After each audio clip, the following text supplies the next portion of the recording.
26 তারিখ, এটাকে এটা অনেকেই একটা সফল হওয়ার দিন। তো কথা হচ্ছে 26 তারিখে বাংলাদেশের 90% মানুষ 90% মানুষ কিন্তু কোটিপতি হয়ে যাবে। এখন আমি তো এই গেমটা খেলি নাই, যে গেমটার মাধ্যমে কোটিপতি হবে। তো আমার বন্ধু বান্ধবরা সবাই খেলতে, সবাই অনেক ধরনের অনেক রকম কথা করছে আমার, আমিও তাদের খুঁজে মারি বলছি যে টাকা পয়সা দেবে না। এখন অরিজিনাল যদি টাকা পয়সা দেই, তাহলে তো আমার আর গ্রামে থাকা হবে না। এখন মনে হয় শুধু আমিই গরিব থেকে যাবেন একা, এখন তাই মনে হচ্ছে।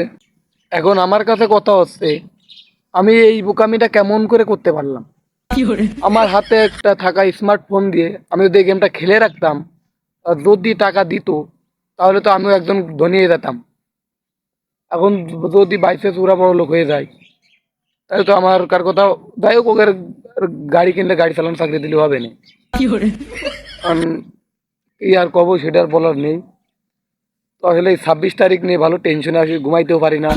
এমন এমন লোক ওই গেমটা খেলতেছে, যে তারা যদি বাইসে সফল হয়ে যায়,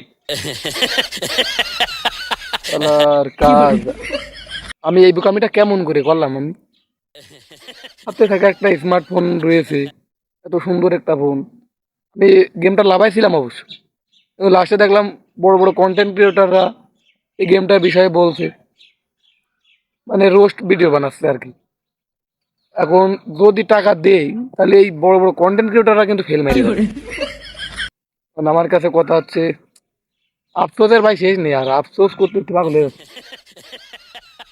এই টাকা, এত টাকা, কারোর 50 মিলিয়ন, কারোর কোটি, বিলিয়ন, বিলিয়ন বিলিয়ন, এত টাকা তারা থুবে কোথায়, এখন সেই পরিকল্পনা করছে। কেউ কেউ অ্যাকাউন্টও খুলে নিয়েছে ব্যাংকের। এখন যাক, দেখা যাক 26 তারিখ পর্যন্ত।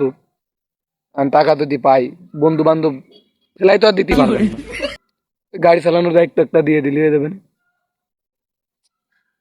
খেলার আর আর হচ্ছে না, এখন তার গেম খেলা সম্ভব না। অল্প কয়েকদিন সময় বাকি আছে হাতে, আর ওদের তো কোটি কোটি বিলিয়ন হয়ে গেছে।